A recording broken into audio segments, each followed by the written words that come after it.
But this is a message that I think that will be important for every one of us. We are looking at the 6th chapter of John. It is a passage that we all know. It's like the one we had last week or a couple of weeks ago. It's one that we're familiar with. But man, I pulled out things from this one that I never thought was there. And I'm going to continue this one. It may be tonight. If not, it'll be next Sunday. I'm going to try to do it tonight because I just feel like it'd be a good flow. But it's not done. I don't have it finished. So I've got to finish it between now and tonight. And we'll see how things go here and lean upon him. Jesus is the answer. Is that right? He's the answer to what? He's the answer to any question we want to ask him. He's certainly the answer to heaven, I heard Don say, and that's certainly true. Now, John wrote this gospel so that we might believe. If you know anything about the Gospel of John, you know that it is one that challenges us to believe that Jesus is the Christ, the Son of God, and that by believing in him, you may have life in his name. You study John, you see, he wants us to know him. He wants us to have an intimate walk and relationship with him. He wants us to understand that we can experience life in a powerful, life-changing way. Now, Jesus uses the 7 miracles that are recorded in his gospel, John's gospel, as the backbone. The backbone of his ministry that leads us right up to the crucifixion and the resurrection. John is doing this to tell us that Jesus Christ is the answer. Now, the only miracle that we see recorded in all 4 of the Gospels is this one here today, the feeding of the 5,000. This is not just Jesus teaching. He's teaching. He's teaching his disciples. But as we look at this and chop it up, dissect this passage here, we see that he's not just teaching, but he's also testing. He's testing his disciples. And I'm convinced that's the biggest reason that we see this miracle recorded in all 4 of the Gospels. See, I believe that as we look at this, we see that Christ is the answer. He is the answer to all of our inadequacies, whatever they might be. Now, looking at verse 6, we will see here that he said this to test him. To test him. See, Jesus was testing right here in this passage. We see it recorded. I'm reminded of the little story, and this story right here will play a big role in what I have to say for the rest of this sermon, okay? A little boy was up against a big rock, and he wanted to move that rock, and he took every ounce of energy that he had trying to move that rock and pushing, and he couldn't move it. It just wasn't going to move. His dad came up to him, and he said, "Son, can't you push a little harder?" "I'm pushing harder, Daddy. I can't go and push a little bit more." So he tried pushing that rock. Again, the rock wouldn't move. And his dad asked him, "Are you really putting all of your energy and all of your effort into that?" "Yes, Daddy, I am." He says, "Try a little bit harder." He kept pushing and attempting to push, and it just wouldn't move. And then he asked, "Do you have enough strength to move that rock?" "No, Daddy, I don't." He said, "Yes, you do. I'm standing right here, and I can help you. If only you will ask, I'm right here." Isn't that the way it is with so much of the time with us? We're confronted with this huge rock. We can't move it. "God, I've got this rock right here. I cannot move it." And we try pushing and pushing, putting all of our energy, all of our force into moving this rock. And the whole time our Heavenly Father is right here. I can help you. If only you'll ask. If only you'll believe. If only you'll call upon my name. I can help you push whatever that rock, whatever that situation is. I can help you. You know, when I'm facing rocks, when I'm facing rocks so big in my own life, I need to stop. When you find yourself facing rocks that you cannot move, situations and circumstances just there, and there's no way of getting rid of it. When you find yourself facing those, just stop and call upon the name of the Lord and ask Him to help you. Ask Him to get involved in your life. Ask Him to get involved in your situation. So I got to ask, put it on pause for a moment. Are you facing some situation right now? Or are you facing some challenge? Or are you facing some relationship? Or are you facing some problem that's just too big for you to move? I'm convinced if we can only pass the test, God is saying, you let me get involved. I'll help you move that rock. You can't do it by yourself. Although we try, we realize we cannot do it. Now there's 5 tests. We'll only get through 2 of those today, and I'm rushing to get through those 2. But 5 tests here that I think is very important. One of those that we see here is the test of closeness. The test of closeness. In other words, am I a follower of Jesus Christ? Well, I'm in church today. I went to Sunday school. I've been to Sunday school 5 times this year. Yes, I'm a follower of Jesus Christ. Well, that's not what I'm really asking, folks. You notice here that Jesus had performed these miracles here. He had cast out demons. He turned water into wine. He did 5 other miracles right here in John's gospel and did over 40 miracles total. But listen, my friends, there's a lot of shallow believers that are chasing after him. Look at the people that were following him here. Some 5,000 people. That's not even counting the women and the children. They were following him. They were following him because they wanted their own miracle. That's what they wanted. They didn't want to follow him to really get close and to really get to know him. They just wanted to see how God could perform some kind of miracle in their life. Lord, you know what my need is, and Lord, you know everything else. You know what my needs are. I'm just going to follow you and see if you can perform some miracle in my life. But they weren't interested in getting real close to him. They weren't interested in having a relationship with him. They just wanted to see how God could work in their lives. In verse 3, we're told that they kind of just wanted to get away. Jesus went up to the mountain, and what did he do? He sat down. Underscore that if you're taking any kind of notes. He sat down with his disciples. I've ran across that 1,000 times before, but it really spoke to me, okay? He sat down with him. And then in verse 4, we see the feast of the Passover is very near. Now here he is sitting down with his disciples, and the Passover, the feast of the Jews, one of the feasts of the Jews, was at hand. See, they didn't want the followers. They didn't want to sit down with him like he was sitting with his disciples. They didn't want to follow him. They didn't really want to get close to him. They just wanted to observe him from a distance. Say, oh, let me just see what you can do. These shallow folks were trying to get a miracle out of him. That's what they wanted. They wanted a miracle. But who were these people? They were religious people. They were on their way to the Jewish Passover. They were on their way to Jerusalem. Now, this Passover, I think, is very significant. I think we know, but in case you don't know and understand it, the Passover was initiated in Egypt by God when he was striving to set his people free, release them from bondage. And the people were instructed to take the blood of the lamb and to put it over the doorpost. And for those that had the blood of the lamb over the doorpost, the death angel would pass over and they would be free. Now listen, that's a picture of Jesus.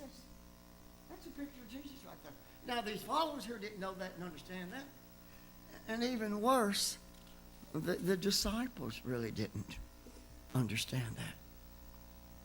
Now, I will say this, Because here's the deal, as I look at it.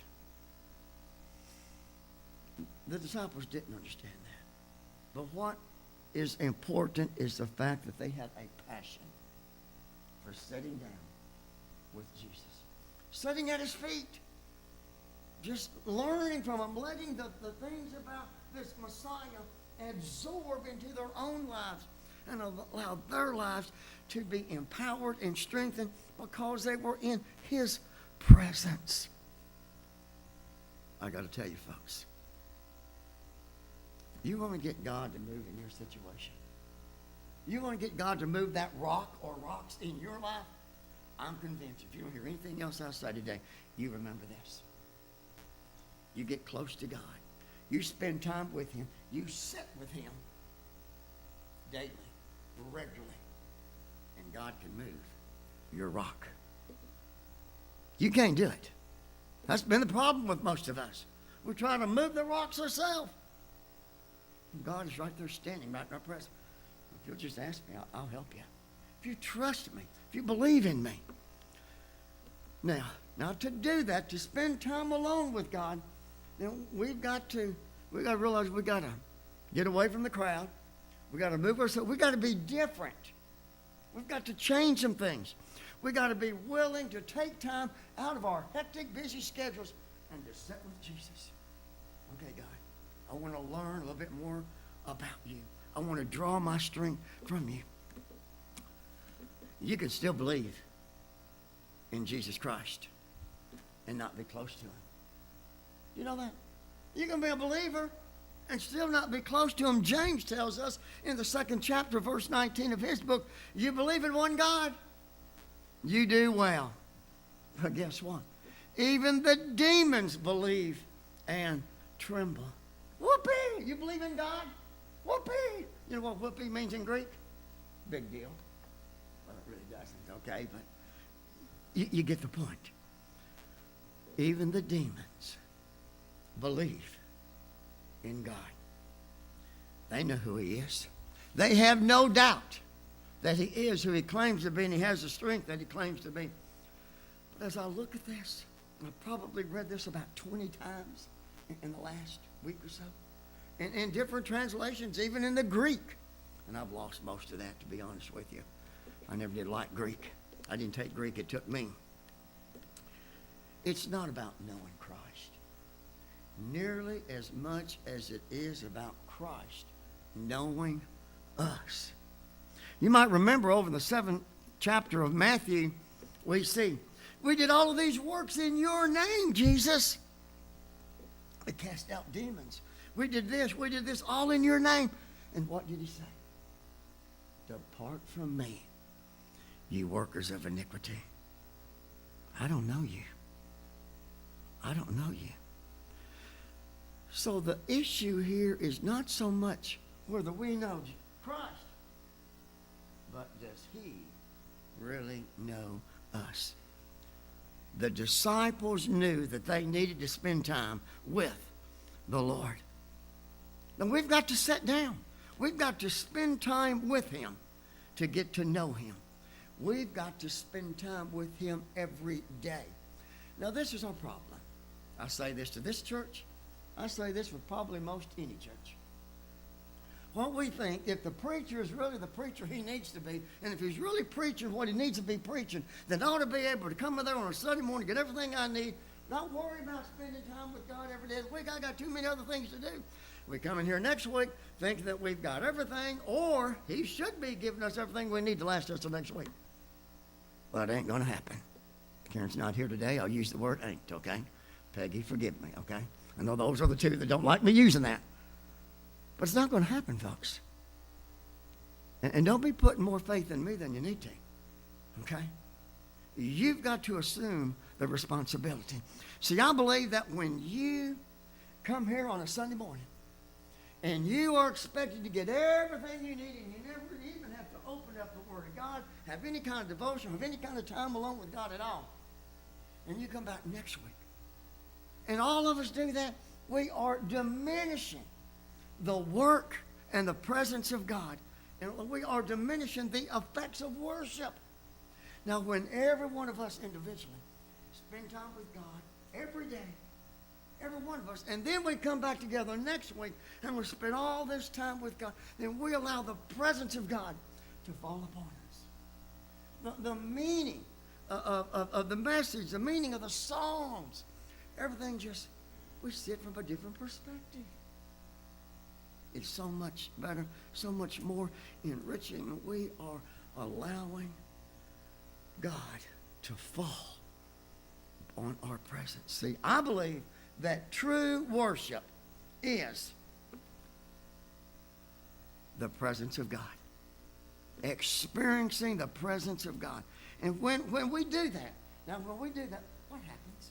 Think about it. The unsaved or the unchurched, oh my goodness, there is something about you. Wow. Wow, there's something happening in your life. And God speaks to their heart. And God can make a difference in your life because we've been able to spend time with God on a personal basis in our own way throughout the week. And we don't find ourselves at a deficit in trying to get things done. Those unsaved, unchurched people will say, well, these people really believe that stuff. They really believe what they're talking about. And I believe God will get their attention. But he's not going to do that, and it can't work in that way until we have really spent time getting serious. And as verse 6 it was, I believe, we sat down with Jesus and allow him to speak to us. Are you interested? Are you interested in spending time with Jesus? Or are you just interested in seeing all the miracles that he can work in your lives or in the lives of somebody else? If we really are interested in spending time with God, then you're going to be doing that this week. You're going to be doing that every day, and you're going to find ways to really get serious with God. A skeptic had been working side by side with a Christian. And the skeptic was trying to make fun of this Christian. Came up to him one day and he says, I've got a question for you. Is your God big or is your God small? With a grin on his face, the Christian said, both. The skeptic said, how so? And he says, well, my God is so big that the universe cannot even contain or explain everything about my God. But then he's so small, he lives right in my heart. And I feel him and I sense him every day. Now, do you understand? I can't. I can't understand how a God that knows everything about the entire universe can have an intimate relationship with me and you. I don't understand that. Don't ask me to explain it. I just know that God does. And I believe that. See, I believe that God wants to pull up close to our hearts. God wants to nestle inside of us. God wants us to be drawn to him.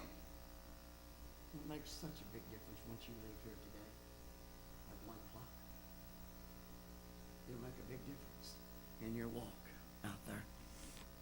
See, I believe until we've got that going on, don't expect God to move that rock. That rock is going to be there. And that rock will hold you and keep you back, and you can push and use all of your energy and put all of your efforts into it. It's going to be there. Until you become or get to a point where you are so close in your relationship with the Lord that you're not struggling. I can't move this rock, God. We lean upon him. Hey, God, I got this rock here. It ain't a moving, but I need you to move it. Test number 2 is the test of faith. Let me put it another way. Do you really trust Jesus? Do you really put your faith? We can talk a good talk. We can even go through the motions. But do you really trust him in whatever that rock is or rocks in your life? Do you really trust that God has the power, God has the strength, God can move that rock? Do you really believe that? Oh, yeah, we're supposed to say, yes, we're in church. People's looking at us. Yeah, got to move our heads. But deep down in your heart, Do you really believe that God can make a difference? See, I believe that before God can really make a difference in your situation, you and I have to come to a point where we realize we need him. Most of the time we don't call upon him because we don't sense that need. That can be very difficult because we got so much pride and so much ego floating around in our life. We can do it ourselves. And then we find out, once that rock has got settled and it's not moving, maybe I could do that by myself. I thought I could. Maybe I can't. For so many people, their favorite passage of Scripture is, God helps those who help themselves. You know where that is in the Bible? God helps those who help themselves. It's not there. But we live that way. God helps those who help themselves. Now, if I'd carried out that series a little longer, that was another one that I was going to focus in on. God helps those who help themselves. But I'll tell you what it does say. Time and time again, it tells us that we as his followers are to trust him. We are to lean on him. I like it put this way. We need to lean into him. There's a difference between leaning on him and leaning into him. You've got to totally trust him in all things. See, God doesn't save us. God doesn't save any of us until we ask him to do that. Now in verse 5, oh my goodness, they realize they've got a whole bunch of people out here that they can't feed. And Philip, I'll paraphrase this. This is my own translation. Okay, big boy, how you going to feed these people? You've got 2 fish. You've got 5 loaves of bread.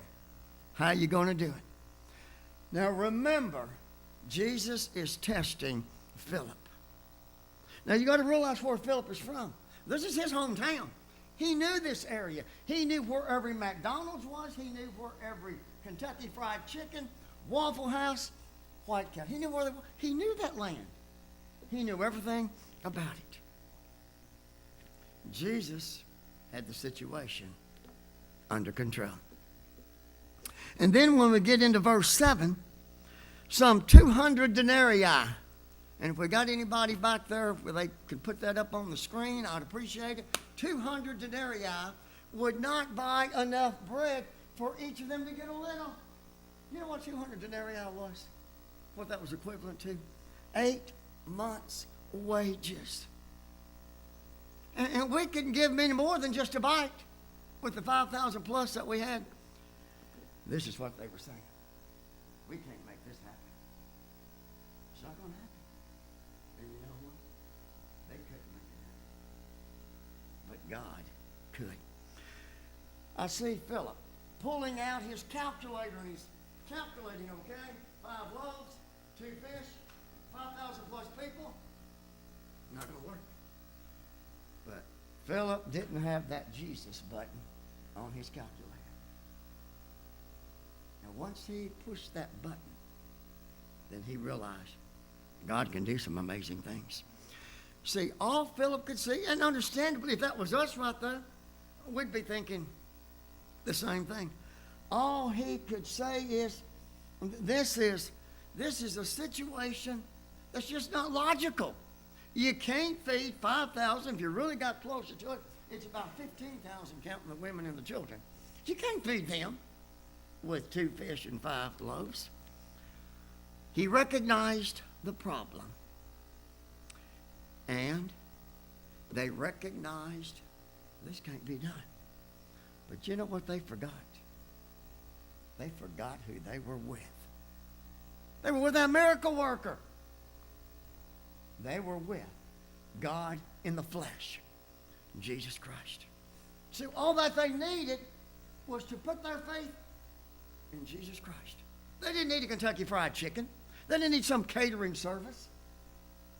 God had it all figured out. Yeah, so many times we're just like that little boy trying to push that rock, trying to do it ourselves. Now, folks, I got to tell you, some of you know this. I'm facing a rock right now. I can't move. I can't move it. I'll even be more honest. It's more than one rock. I can't move it. But I'm putting my faith and trust in somebody that can. And I believe he can. I know he can. When we put our absolute faith in God, and I am like that little boy. I'm pushing that rock. Not getting any further, but I'm pushing that rock. Pushing it.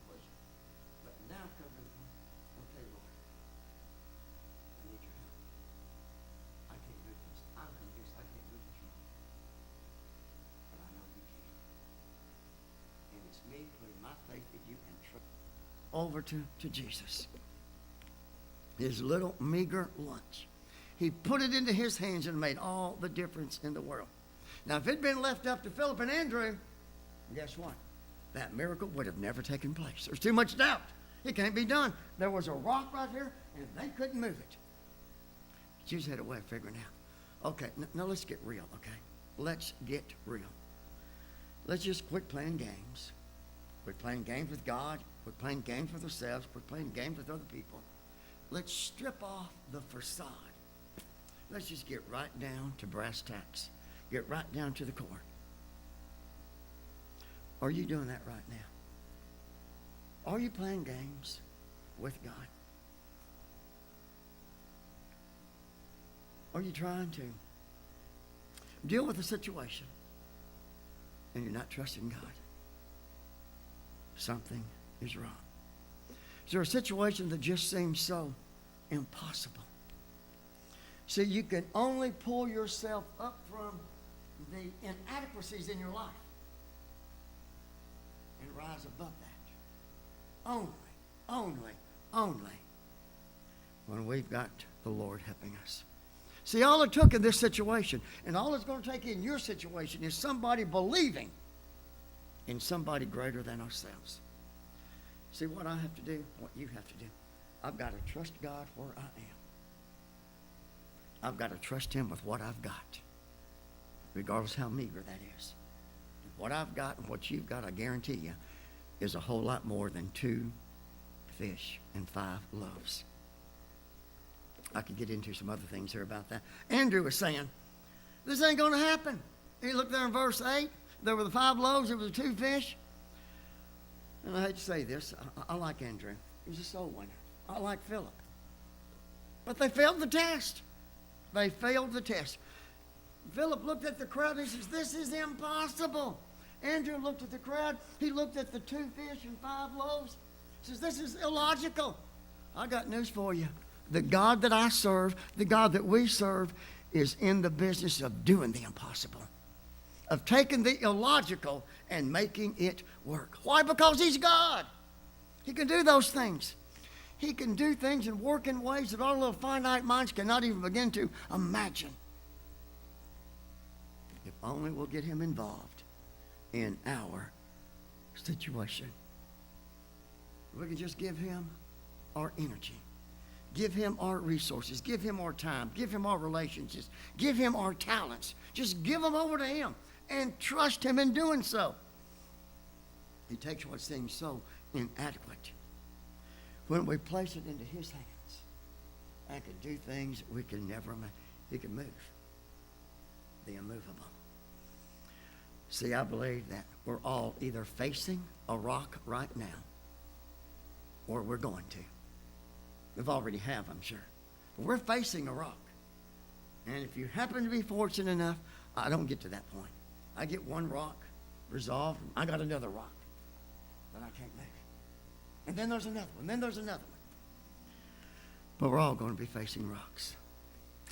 Maybe a phone call at 2:30 in the morning. Maybe an accident. Might be a pink slip from work. I'm sorry, your services are no longer needed. It may be a loved one that dies. It may be a spouse that has made some poor decisions. You know, God is never caught by surprise. Do you know that? There's nothing that happens in our life.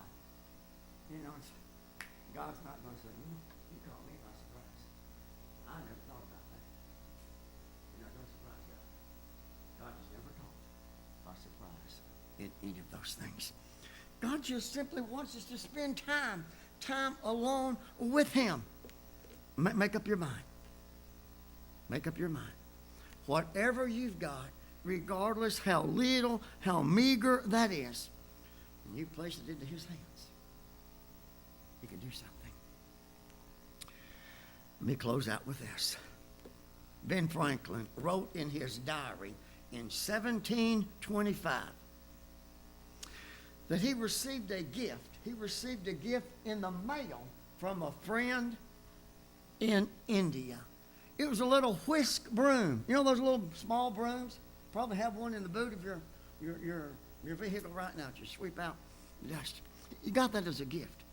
Now, with that particular broom that was given to him as a gift, at the end of the straw, I don't know which end it was the end that was being used or the closed end, but at the end of that broom, on the end of the straw, there were some seeds.